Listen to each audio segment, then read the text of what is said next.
Hey everyone, I'm going to be going over the Introduction to Computing and Programming in Python, a multimedia approach, the fourth edition.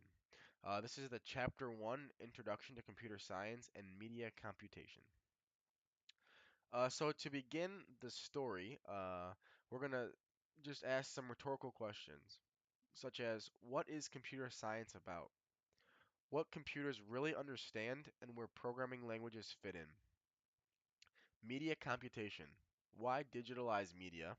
And how can it possibly work? Computer science for everyone. It's about communications and processes. So the chapter learning objectives are to explain what computer science is about and what computer scientists are concerned with, to explain why we digitalize media, to explain why it's valuable to study in computing, to explain the concept of an encoding, and to explain the basic components of a computer. So what's computation good for? Computer science is the study of recipes. Computer scientists study how the recipes are written in the form of algorithms and the field of software engineering, the units used in the recipe, data structures and databases, how or what can recipes be written for, systems, intelligent systems, theory, and how well the recipe works, human computer interfaces or human machine interfaces. Specialized recipes. Some people specialize in crepes or barbecue. Computer scientists can also specialize on special kinds of recipes. Recipes that create pictures, sound, movies, animations. These are graphics and computer music. Still others look at emergent properties of computer recipes. What happens when lots of recipes talk to one another?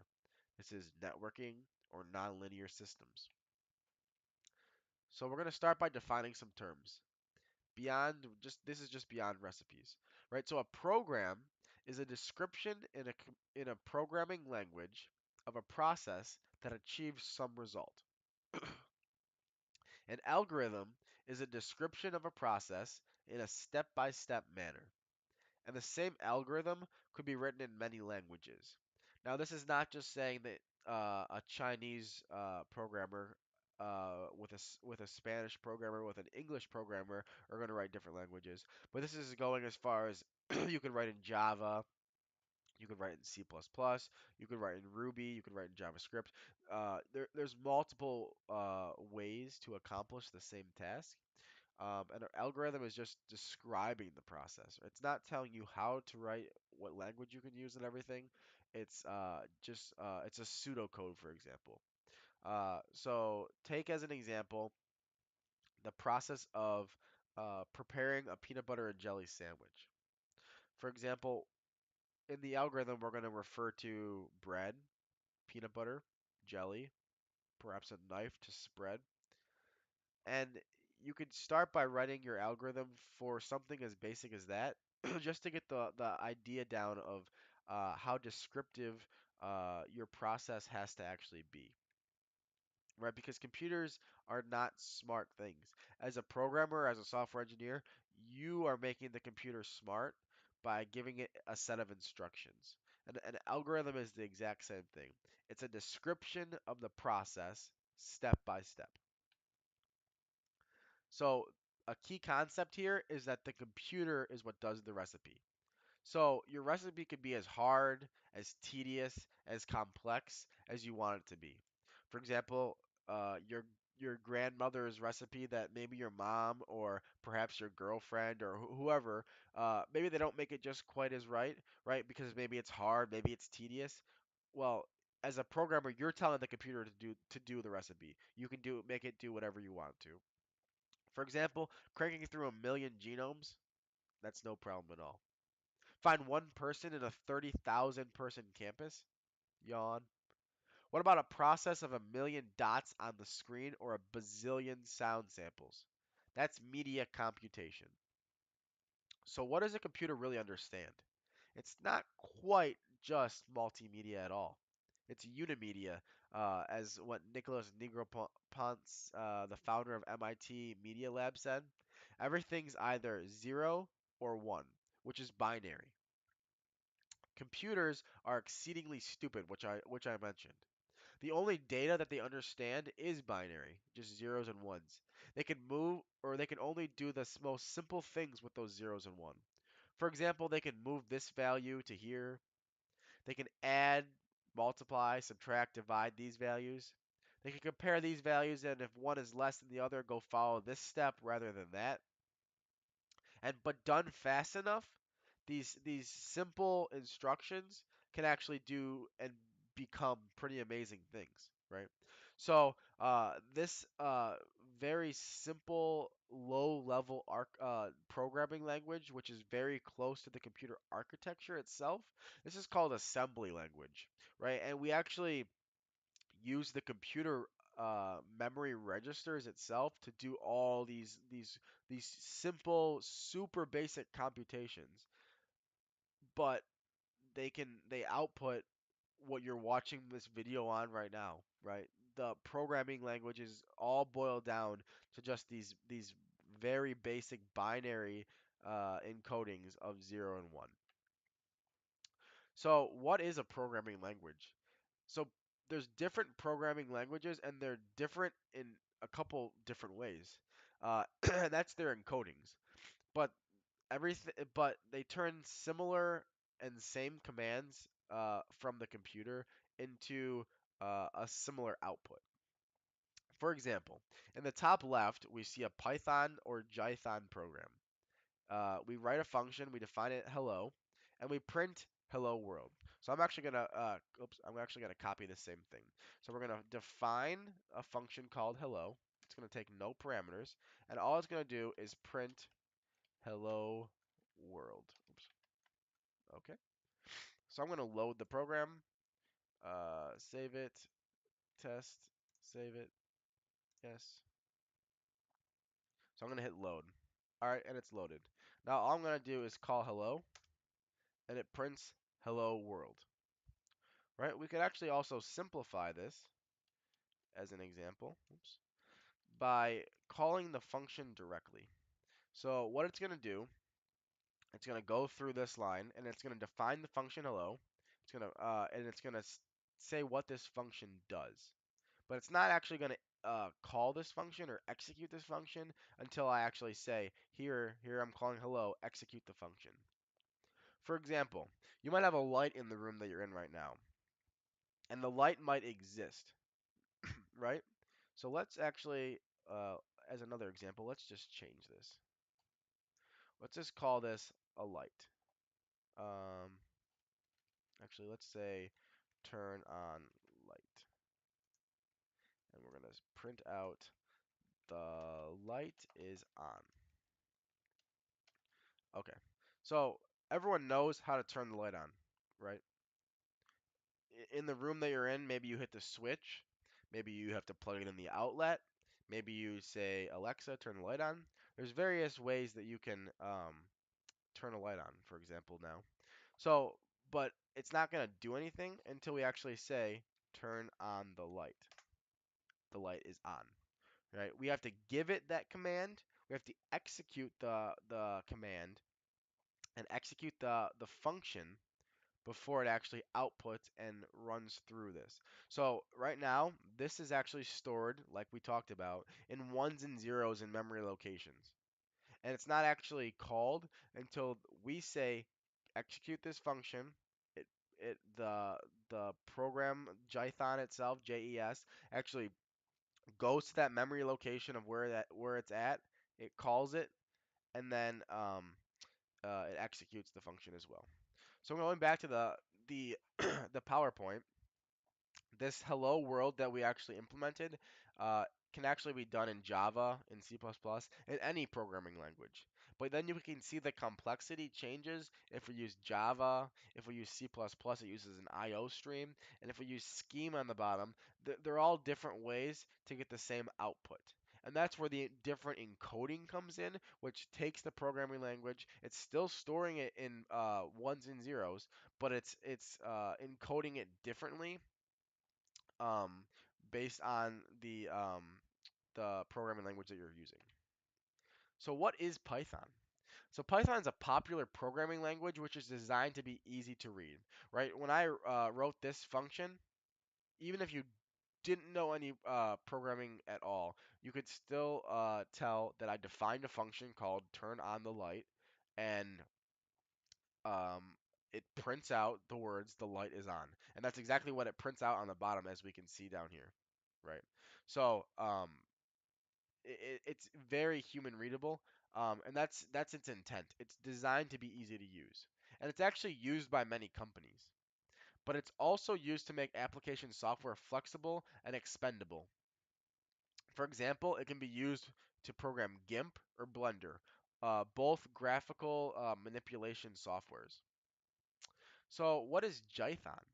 Jython is Python, but Python is a language implemented in C. Jython is the exact same language implemented in Java instead of C. So, as an analogy, is the pizza different if a different company makes the flour? If so, probably not by much. So if you're eating Domino's or Hungry Howie's or Jets, whatever you have uh, in your local area, you probably can't tell what flour or what brand of flour is being used, but you know what the pizza tastes like. The output's the same, but the underlying maybe the underlying ones and zeros is not too different. Okay, so let's continue with that. So a key concept is encodings. We can interpret the zeros and ones in computer memory any way that we want to. We can treat them as numbers. We can encode information in those numbers even. Even the notion that computers understands numbers is an interpretation. We encode the voltage on wires as zeros and ones, and 8 of these zeros and ones, whatever combination they may be, become a byte. And then we can turn that and we can interpret that as a decimal number as well. Take this flow chart, for example. We can see on the left side there's wires, and we have 8 different wires that are coming in. Each of these wires point to a 0 or a 1. 0 is off or a low, and 1 is a high or it's true. And we can see based on this that binary string of 8 ones and zeros can be interpreted as the decimal 74. And that's binary to decimal conversion. But how does a computer really work? The part that does the adding and the comparing is the CPU, or the central processing unit. The CPU talks to the memory. Think of it as a sequence of millions of mailboxes, each of these 1 byte in size, and each has a numeric address. These are computer registers that we're talking about. So, for example, when I said that the Python program that wrote earlier, it's stored somewhere in a memory location. We wrote that program and we stuffed it in a mailbox, for as this analogy says. And then when we call the function and we execute the function, we go to that mailbox that has a numeric address, which is the register. We take it out and we execute it, and we run it in the Jython compiler. So as we can see in this flowchart, the CPU talks back and forth to the memory.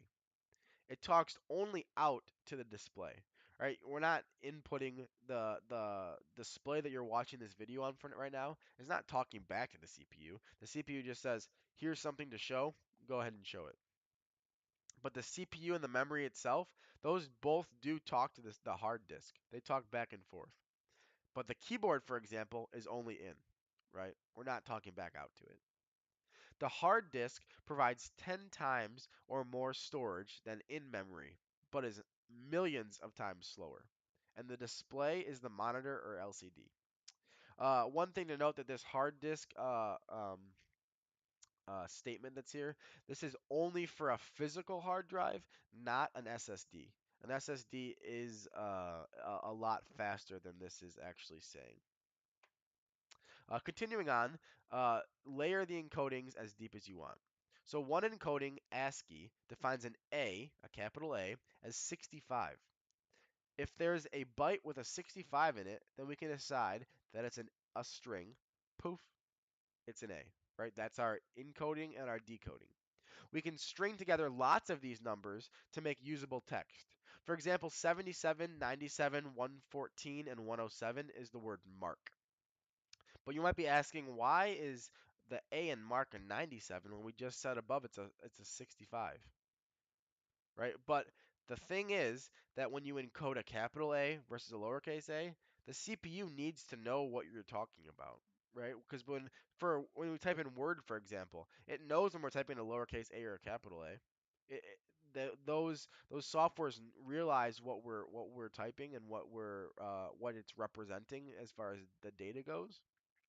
So when we store this data in its lowest form, which could be decimal, which turns into binary, for example, it has to know whether it's a capital A or a lowercase a. So the 97 in this case actually is correct because the lowercase a is 97 and not 65. We continue with a little snippet of some HTML code, right? An anchor tag for a link, and that's 6097 and so on. The a browser, for example, knows how to interpret this HTML, and maybe it shows it as a web page. But how is it stored? It looks just like how it is here. So what do we mean by layered encodings? A number is just a number is just a number. If you have to treat it as a letter, there's a piece of software that does that. For example, that associates 65 with the graphical representation for an A. If you have to treat it as an HTML document, there's a piece of software that does that as well. That understands that an href is the beginning of a link. That part that knows the HTML communicates with the part that knows that 65 is an A. So everything works together to show what needs to be shown on the CPU or on the display rather. So multimedia is unimedia, but the same byte with the 65 in it might be interpreted as maybe a small piece of sound, or the amount of redness in a single dot in a larger picture, or even the amount of redness in a single dot in a larger picture, which is a single frame in a full-length motion picture. So the underlying data that's there, it has a wide variety of ways that it's actually being decoded. So software recipes define and manipulate encodings. Computer programs manage all of these different layers. How do you decide what a number should mean, and how should you organize your numbers to represent all the data you want? That's called data structures. So data structures is a form um, of how we store data, right? So for example, think of a grocery list, right? That's just a list of different strings. A string is just text. What if we want to count to 100? What is that? What do we store that in? That would be a list of numbers. Still a data structure because they're both lists, but the type of what we're storing in the list, that's where it's different. Um, uh, Continuing, you could have a map, maybe a dictionary, for example. It's a key and a value. If we look up the word sound, that's the key. The value is maybe like what can be heard. That's the value of the sound key in the dictionary that we have, right? So there's a variety of data structures in computer science. And if that sounds like a lot of data, it's because it really is. To represent all the dots on your screen probably takes over 3 million bytes. And each second of sound on a CD takes over 44,000 bytes. So now we learn about the power of Moore's law. Gordon Moore, one of the founders of Intel, made the claim that essentially computer power doubles for the same dollar every 18 months. And this is held true for over 30 years. So think of how much a computer was maybe 10 years ago, 5 years ago, even 2 years ago.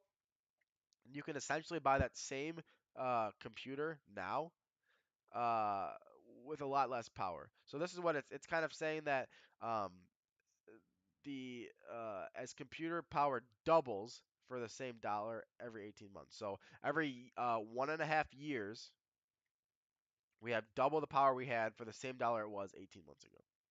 So go ahead, make your computer do the same thing to every one of 3 million dots on your screen. It doesn't care, and it won't really take much time either. So why do we digitalize media? Digitalizing media is encoding media into numbers.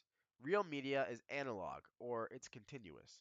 To digitalize it, we break it into parts where we can't perceive the parts. By converting them, we can more easily manipulate them, store them, transmit them without error, and more. So how can it work to digitalize media? Why does it work that we can break media into pieces and we don't perceive the breaks? We can only do it because human perception is actually limited. We don't see the dots in the pictures or the gaps in the sounds. We can make this happen because we know about physics, the science of the physical world, and psychophysics, the psychology of how we perceive the physical world. So, why do we actually need to study recipes? To understand better the recipe way of thinking.